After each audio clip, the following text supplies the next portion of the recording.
5 hidden mistakes even pro players make. You can do in a game of League. Watch this. With the press of a button, the entire mini wave just disappears in an instant, and it feels so good to do. But unfortunately, doing this is one of the first of many mistakes you're probably making without even realizing it. League is a complex game after all, and because of this complexity, there You want to talk about how you wanted to slow push? are a ton of mistakes that go unnoticed since you don't See basketball's mom roasted KDA, yeah. Loop that tells you what you did was wrong. Which is why in this video I'll highlight all of the most common mistakes that you probably don't even know you're making. So why is Renekton one-shotting this minion wave a mistake? Isn't he just preventing his tower from taking unnecessary minion damage? Well, he is, but he's also ruining his wave state entirely. When a wave crashes into a tower, it's generally best to try and kill the minions as slowly as possible. This way your next arriving wave out of base will walk out and get stuck on the enemy minions that are now attacking your tower since you haven't killed them.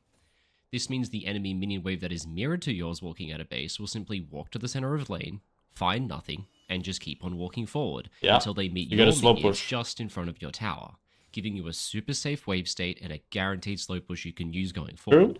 This works super well and consistently as well because minions have a hidden passive. If a minion starts attacking a tower, they lock onto it and they cannot switch target for any reason, meaning your minion wave stays completely healthy and so you always get that wonderful slow push for your next 2 to 3 waves afterwards. Yep. By making the super satisfying mistake of one-shotting the wave, you're actually preventing all of this from happening. So when would you want to hard push this wave? Well, you'd want to hard push this wave when you want to recall, because then you'd want to hard push this wave and either recall right now or hard push the next wave. And you'd want to do it when enemy top laner or whoever it is. This is the same for ADC and bot lane, right? Enemy needs to recall so that you can one-shot the wave, push the next one, and get a plate. Those are the two cases. If it's just a normal laning phase and you can't deny minions that way, like you don't want to hard push, then you should just slow push by killing the minions slowly and then build up the wave, right? 10k gold, you should recall. So whilst you may save a couple of hundred damage to your tower, you're also more importantly putting yourself in a far less advantaged position for the following waves coming afterwards. Now, as mentioned already, this tip is the first of many invisible mistakes I'll be pointing out to you in this video, all in the effort to help you improve and become a better player. Speaking of improving your play, I'm excited to announce something really cool. I've teamed up with Skillcapped in order to create a series of guides focused on helping you do exactly that. What's awesome about working with Skillcapped while making these guides is they let me have full control over everything that goes into them. That's cool that it's working with Skillcapped. Entirely thought up, written, voiced, and directed by me, with it all being brought to life by the amazing visuals of the Skillcapped editing team and what they can put together. And trust me guys, I'm a self-taught editor. The graphics they can do are way better than the ones I make using. Skillcapped is good for, like, I'd say when you're Emerald and below. I think once you're above Emerald, they start to become less useful. But for sure, Emerald and below, Skillcapped is a very good resource. I don't know about their actual like website or anything. I'm just talking about their YouTube channel and the content they make there. I haven't seen any of their like premium content. In general, I think if you're below Emerald, you shouldn't pay for anything. You can find everything online very easily. I think it's Diamond and above is really when it makes sense to pay for anything, whether it's coaching or a course or whatever the fuck it is, because that's when you start to get to a territory where it's hard to find free alternatives that is that good knowledge, you know? Yeah. Canva. Yeah, I use Canva. So far in the guides I've made, there are 3 sections available to watch right now. For example, in part 1, you'll find a video explaining how roam timers work on support. In part 2, there's a video dedicated to explaining post-level 6 jungling. And in part 3, there's one dedicated to macro for the side lane roles. That way you can choose to watch just the sections that are relevant to your role, or if you're an overachiever, you can just watch the whole thing from start to finish. What needs to be mentioned as well is that you get access to all of this with a regular Skillcapped subscription, and of course, you get access to the entire Skillcapped library as well, and holy shit guys, there is so much stuff in there. But to be honest guys, who cares? We know what you're signing up to watch in the end, right?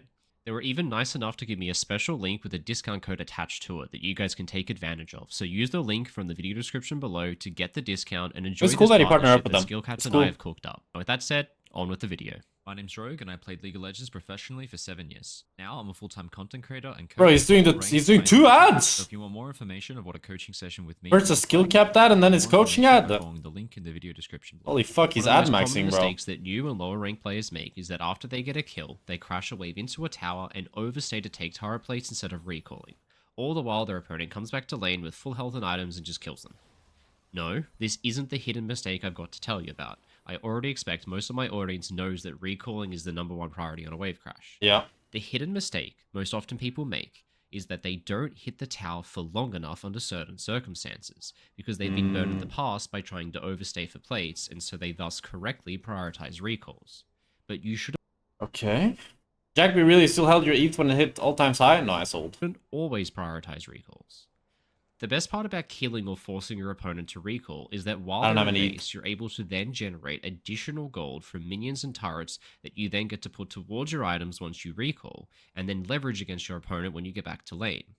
For this reason, you actually want to overstay as long as possible in order to get as many minions and turret plates as you can before basing, to further increase the potential item lead you will have over the opponent. But of course, you do still need to get your recall in, which is why you need to pay attention to the arrival time of the next wave and how it correlates to your opponent's speed out of base. In this replay, our hero Azir player is doing real well in lane. So well, in fact, this guy just got a solo kill. Great job, Azir. Now here comes the part where we get that invisible mistake. Azir pushes in his wave, and now he needs to start thinking about that recall. He's been burnt before. Yep. He knows that with 1600 gold, Yep. and with no health and no mana, if he's still here when Tarm gets back, he's going to be in a terrible situation. So normally what we'd do is take a plate, pop a recall, would be pretty happy. But we know we can save for more for a certain reason. Pay attention to Tahm Kench's death timer. 4 seconds. Yeah. That means Tahm Kench is standing right here in his fountain. Yep. Now pay attention to where our minion wave is that's coming out of base. It's standing at our tier 2. Okay. I might disagree with this. It depends where he takes it. Because it's a little bit more complicated than this. 2 tower currently. Now, the enemy minion wave is obviously mirrored to this, meaning that it's here. Look at the positioning of the minion wave. Look at the positioning of Tahm Kench. What that tells us is that because the minion wave is so far ahead of him, we're going to have time to clear out the whole minion wave before he gets back. And for that reason, we don't need to recall off of the first wave. Off of the first wave... The question is if it's canon. That's the question you need to ask yourself. And I hope he talks about that, but I think he might not mention it. So why does it matter so much if it's canon? It matters a ton because a cannon takes longer to kill, right? Because there's one more minion, and the cannon is a very tanky minion. And it means that when the Tahm Kench is then walking back to base, he's not going to lose many minions because the cannon takes very little damage from tower. So, because it's cannon, Azir should always just stay for 1 plate here, or 1 plate and a little bit of damage, and then base, rather than hitting the next wave. Well, if it isn't cannon, then he can think about, can I take the next wave and one-shot it? And one-shot the next wave, get another plate, and then base that way. But the reason why you don't want to do this on a cannon is because it takes longer, as I said, and the Tahm Kench loses less. And that also means that the next minion wave is then not the cannon wave, which means that Tahm Kench can hard push it, and then Azir should lose 6 minions if he doesn't TP back. If we can take turret plates off of this... Yeah, I can see that it's a cannon wave, but I'm trying to teach you guys, you know? So you need to know what to do if it's a cannon wave and if it's not a cannon wave. Since we know we'll have time to kill it, we can take our recall. And thus our Azir can overstay and take more tower damage and more minions. So after this point, Azir is basically gaining additional gold. He's passively generating gold. He's taking a full cannon wave of gold. In a different situation, maybe turret plates as well. I think in this case, because his team is doing an objective on top side, staying for 1 more wave does make sense. And now after getting this entire cannon wave and passive income... But now you will see here, for example, you see that Tahm Kench didn't lose any minions. So what did, like, getting this wave actually do for him? In terms of, like, it makes him have a better base, maybe, right? We don't know exactly what he's Tahm Kench buying. arrives, but Tahm Kench can either choose to freeze, or he could hard push the next wave and get a plate. So he can pop a recall for free. And now he needs to TP back. That because he overstayed, he gets enough gold. Okay, if you get like if you're getting IE off that next wave, or IE is not what you go first, right? Yuntal or whatever, it's fine to greed. From the passively generated gold and from the or collector. Wave. Now when he comes back to lane with a full item against nothing, it's just my point is more that it's a little bit more nuanced than how he's putting it. You can start to imagine how this lane's going to start to go. So don't just mindlessly recall next time you crash a wave and are low on health. Check if you'll have time to kill the next wave a lot. As a bonus tip, sometimes TP can be used as a really... I think talking about if it's canon or not is really important, though. Because for me, that's the golden rule, if it's canon or not. Because usually, in this case, it was fine to push the cannon. Because, 1, he got item. If you get item, that always kind of distorts the rules. Because getting item is just worth losing a wave for. It's worth losing tempo for. It's worth making things a little bit awkward in the short term. But if you don't get an item, usually always staying for a cannon wave just makes the game really awkward. Because the enemy can then either cancel your base, or they don't lose anything and you lose 6 minions. There's a lot of bad outcomes that can happen. If you get a kill and have your TP up, it might be worth overstaying like a greedy piggy in order to Yeah, if you have your TP, tower then... and take extra minions. Then Yeah. when He mentions TP here, important distinction for sure. your opponent gets back to lane, you'll be stuck in lane. But you can just base and TP back and all the problems you have will just go away. And of course, with all the extra gold you just earned, your item lead once you TP back will be insane. Moving on, here's a little something you can think about in draft. I've explained once or twice on this channel already that the armor growth you get from level ups is substantially higher than the magic resist growth you get from level ups. Yeah. Most champions gain about 80 armor from level ups over the course of a game, but will only gain 20 magic resist at the same time, meaning in the late game, if you do physical damage, you always need to build a percentage armor pen item, even against enemies who haven't built an armor item. Yeah. Whilst on the other hand... That's why LDR on ADC is so important. If your ADC build doesn't have LDR by 3-4 items, you're trolling. You're trolling. Because even if enemy hasn't bought armor, you need it for their base stats. You need it. You need it. So always when I see people that have like 3-4 items, don't have LDR, it's just you're doing way less damage than you should. To magic damage can hold off on buying a percentage magic pen item until the enemy actually itemizes some resistance against them. Yeah. Now, let's take a second and think about how all of this relates back to the drafting phase. There are a few ways we can think about this. For simplicity's sake, let's exclude support from our examples because support doesn't deal any damage anyway. Now, what you might do in draft is pick 3 champions that deal physical damage with 1 mage that deals magic damage. Okay, This yeah. way the enemy is more inclined to build armor since 3/4 of your team does physical damage. Mhm. Well, if they do that, they run into a problem. That your 1 magic damage dealer will do absurd amounts of damage since they don't have any resistances against them. Yep. Since the enemy doesn't get magic resist from level ups or items in this case. This way of thinking is really popular in pro play since you're obviously putting a lot of trust in that one member of your team to perform. I mean, to be fair, it's a bit troll to have your only APB Galio. But, yeah, it's really popular in pro play for sure. Players, of course, trust their teammate, so you'll very often see a meta in pro play of 1 solo AP on a team. Another way of thinking of things is that since armor growth is so much higher than magic resist growth, shouldn't we draft more magic damage on our team comp in order to make use of the fact that the enemy has lower base magic resist? No. I personally love this way of thinking, but What? the mistake you may be running into is that you're taking this logic too far. If you draft 3 champions that deal magic damage and 1 champion that deals physical damage, Yeah. you'll run into a problem. Enemy will have high base armor and also have high MR. The enemy will of course itemize mostly magic resist since 3/4 of your team this time does magic damage, leaving the door open for your solo AD champion to hard carry the game. The problem is, your solo AD champion will still be attacking enemies with over 100 base armor even if they don't build armor against him because of the armor growth per level, meaning your AD Yeah, I think that's definitely one way to put it. Another way to put it, like how I always think about it, is that MR is way better against mages than armor is against ADCs. Because armor against an ADC is just not that useful because we have so high DPS. We will eventually burn through any amount of armor. While most mages and AP assassins, if they don't kill you with their spells, they run out of juice. They run out of gas, you know? Unless you're playing something like an Azir or Gwen, you know, these crazy high DPS champions. Like if you're playing, you know, LeBlanc, Silas, even Orianna can struggle against high MR, right? A lot of these just more traditional AP champions that don't have insane DPS, just you get so countered by MR, so countered by MR. champion will still have to dedicate a massive proportion of their gold into buying a And a lot of ADCs as well do a bit of magic damage, you know? Like, there's a few ADCs that are purely physical, but a lot of them have a bit of magic damage or a bit of true damage to also further incentivize being able to always do damage in every game. percentage armor penetration item against enemies who aren't itemizing against him. Now you can see the problem. A solo magic damage user can spend every single bit of gold they have on stacking massive That's why the armor growth is higher in the first place, yeah. Meaning they will very quickly begin dealing true damage to enemies. Bruisers don't really have the same problem because Bruisers go Black Leader. I'd say that the AD assassins have the same problem as mages. But Bruisers, a lot of them have either a lot of tank killing in their kit, which is why they're able to go top lane. Like, for example, you know, Camille true damage, Ambessa with her ult armor pan. What other top laners are popular?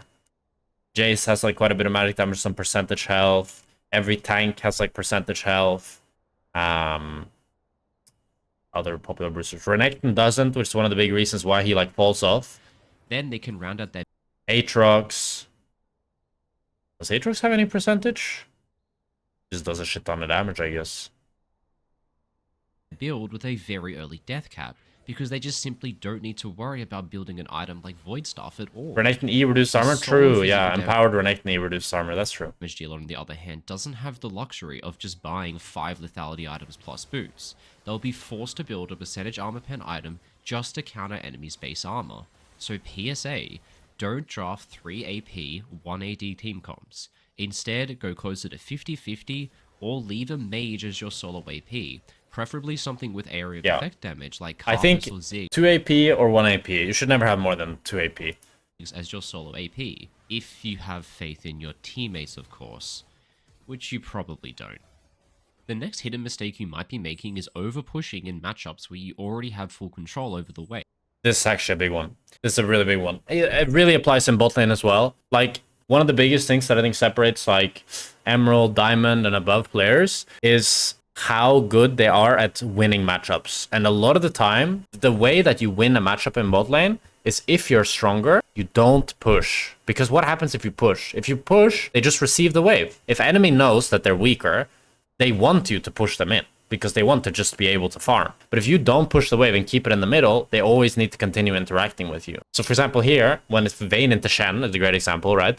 Vayne is going to win trades every time, right? Shen can't do anything because as long as Vayne is holding her Q, he can never taunt. His game sucks, right? He can only play in bushes. So if Vayne pushes the wave in, Shen can just farm and he's chilling. But if Vayne doesn't push the wave, then every time Shen wants to walk up for a minion, he needs to interact with Vayne. And that's the trigger to playing aggressive, really in a nutshell in League of Legends, is when enemy is forced to walk up to last hit. That's when aggression and, like, you win a lane. Here our Vayne top player is against Shen. Shen has no area of effect damage, and so he can't kill minions very quickly, not to mention the fact that he's playing melee versus range. When the minion wave arrives in lane, Shen is literally sitting in a bush, making no attempt to contest push. If you can So for hit these plates, reasons, push is if you can hit plates and you're playing something like, but it's very situational. It's very conditional. It's like Caitlyn, Ezreal, these champs that love having enemy under tower. 99% of the time, you should not be pushing. already guaranteed for our Vayne player, and she could just stop at 1 or 2 hits. Yet despite this, she's still attacking the wave for no reason. Yeah, so this just When makes it Vayne super chill auto-attacks for this Shen, minion right? 4 times, she of course kills the minion more quickly. Now that the minion is dead, it stops dealing damage to his friendly minions. Thus, this friendly minion stays alive for longer, dealing more damage to this enemy minion that it switches target to. Since that enemy minion dies more quickly now, it stops dealing damage to this friendly minion, which of course stays alive and continue dealing damage, and, well, you get the point. The snowball begins. The problem with this is that this substantially speeds up the rate at which the wave pushes into Shen. Just like our Vayne player here, a lot of people make the mistake when trying to push to get level 2 first, but what is the urgency in this situation to race for 2 first? You're already ahead by 3 minions in bush. If it comes down to a race, you'll win comfortably. All of these auto attacks she's doing just speed up the rate at which the wave pushes into the enemy, preventing her creeps from dying. All at a moment where she can easily zone her opponent from last hits. Because of overpushing, Shen was only zoned from 1 minion and got a total of 10 out of 12 possible last hits. Look how easy it is for Shen. He's just catching waves under Now let's take a look tower. at my recreation of the same situation. Now, since I know push is guaranteed in this matchup, I don't attack the minions at all except in order to take the last hits. Yes, I can already Shen zone is kind of from trolling playing though. the Shen waves should since be my playing in the range was melee, bushes. and this is enough to give me priority. I also don't need to race for level 2 in order to get it first, and once I get level 2, Shen just gets completely zoned and it now becomes impossible for him to get any of the last hits.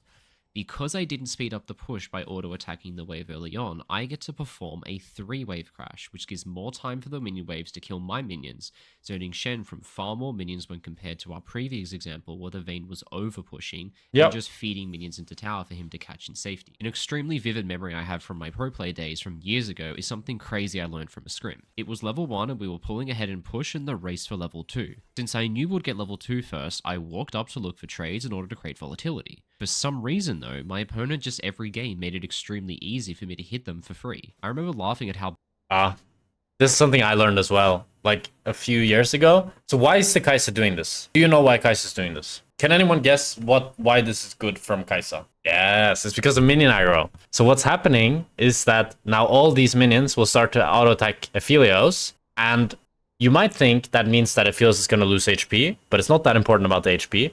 It's just about it pushes now way faster into Kai'Sa. Bad they were Like, now the wave will push way faster into Kai'Sa because while these red minions are all attacking Aphelios, his blue minions are all attacking the red minions. during the game because they were just taking free damage. It wasn't until after the match when I went back and watched the replay that I realized the enemy was taking damage on purpose.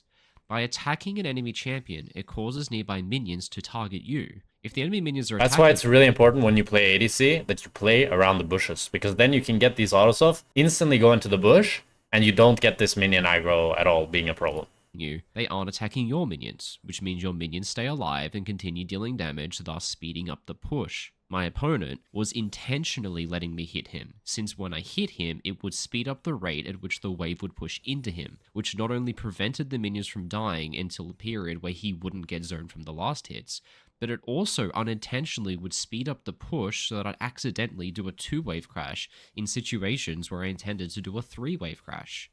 Shout out to Jinjo for humbling my ego with that trick. I thought he was an inter, turns out I was the inter. Now let's talk about League's most misunderstood objective, Rift Herald. Most of the time people are happy with Most misunderstood objective, okay, let's see. the result that if they place a Rift Herald and get a tower with it, that's good. And sometimes you can be happy with this result, Yeah, I think especially if it's mid tower or tier 2 top or bot, that's pretty good especially if it's for Herald. expiring soon, or if you're in a losing game and you won't get another chance to place it. But usually this will not be an optimal use. So let's talk how to properly spot where the best moment to use a Rift Herald is. Okay. You're looking for two things when thinking to place a Herald down. The first are points of pressure. Anytime a minion wave crashes into a turret, it creates a new place on the map where the enemy has to defend. If you have a minion wave crashing into tower in one lane, you have 1 point of pressure. And if you have waves crashing into towers in 2 lanes, you now of course have 2. When attacking in just one place, any defending enemies under a tower can hold off a disproportionate amount of attackers. As an analogy, think about the 300 Spartans and that choke point they used in order to fight off 1,000,000 elephants or whatever the hell they were doing in that movie. This is why you want to look to place Herald when you have multiple points of pressure. It starts to simply overload the enemy by stretching them thin across the entire map. Yeah. You see, every wave that hits a tower also forces an enemy to show on vision and defend in that place, and this is the second thing you're looking for with a good Herald placement. It's a game of numbers where you're comparing how many people are attacking against how many people are defending, and in how many places do those defenders have to defend as a result of your points of pressure. Here's an example of a badly used Rift Herald. Blue team have 3 members on the map that they can attack with, while red team has potentially up to 4 members alive they can defend with. And finally, we only have our mid-wave crashing into the enemy tower, giving us just 1 point of pressure. So, can 3 people attack against 4 defenders in just one place? No, they can't. The math just doesn't add up to a good result, so it's bad. Yes, blue team did get the mid At the same time, though, if enemy is doing Drake, which is kind of like what they're pinging, then I think tower with the Rift Herald doing Herald here makes chances sense. it was low on health, but that's it. Placing Rift Herald forced 2 enemies to come mid and defend against them. Then when blue team swings into the enemy bot side, only to realize they don't have any mini waves here, so they can't capitalize Yeah, if you're not going to do Drake insta, this is bad for sure. on the fact that Rift Herald drew 2 people to defend mid. I think you could do Drake, though. That is not And bad. that's the problem with placing Rift Herald with only 1 point of pressure. You place the Herald. Maybe Like always, I think that's another way to use Herald, is you just use it and just do an objective. Whether it's Drake, I mean, you should always Drake. even get something Or in that Atakan, I guess. lane, but there's no step 2 to the sequence, since there's just nowhere else on the map that you can go. So to see what a good use of Herald looks like, we just have to play that numbers game we talked about. Now, the replay starts off with us getting this pick on Mbessa. Really nice. Now let's pause for a second and look at the 2 things. So first is points of pressure. Well, the top laner is dead, so this wave very soon is going to be crashing into top, giving us a point of pressure. Yep. Mid wave, looks like our bot lane's probably going to get prior. We'll see how it works out, but that is potentially a point of pressure. I mean, Rel is spots, so yeah, they're going to get prime And mid. bot lane has already drawn 2 enemies to bot lane. So at this moment, we have 3 points of pressure spread across the entire map, which is the most you can have. Now let's play that game of numbers. We have 5 people on the map to attack with. With their dead top laner, the enemy has 4 on the map to defend with. So we're attacking with 5 people against 4 people in 3 different places, which spreads them thin. bot lane already has drawn 2 enemies to it. So there's 1 enemy who can't come top because he's dead. There's 2 that can't come because they're bot lane. This makes for a great time to place the Rift Herald. 5 against 4 in 3 places, and this is where they get overwhelmed, just like I'm talking about. We get the top tower, we get the second one, but it doesn't have to stop there because any people who would come top to defend anyway would be leaving mid open. Any people who come mid to defend would be leaving top open. And anyone who goes bot lane to kill our top laner, well, they just lose their whole base in the process because they're stretched thin across the map and the math just doesn't add up. One of the most underrated uses for Rift Herald is... I think this one is a bit hard to teach though. I don't know. Because this one is like, as you play in high relo and you understand more about pressure and your teammates understand it more as well, then everything will kind of like click more. I don't know, like I feel like it's hard to try to apply this sort of Herald rule to low relos somewhat. Simply using it to create a new point of pressure on the map where you don't have one. If your team is pushing in mid and top, and your bot wave is super far away, don't fear. You can just place Rift Herald bot, and suddenly bot lane becomes a point of pressure because of the Rift Herald. If enemies come bot to defend the Herald, which they most likely will do, you can then swing into mid while they're stuck bot lane and just dive the under-defended teammates they left mid. I mean, that's a good one, yeah. That's a good one. Maybe you can even go as far as to then swing into top lane afterwards, since you have so many options of places you can attack, while the enemy is drawn to the other side of the map. Now, I'm not trying to tell you that every good Herald use has to be this perfect, because they don't all have to be, but I so often see a team do a simultaneous 3-wave crash in every single lane, and the guy with the Rift Herald walks over and farms a Gromp camp instead of placing it. That's true, yeah, that's true. Bro, junglers sometimes, when they can just farm a camp.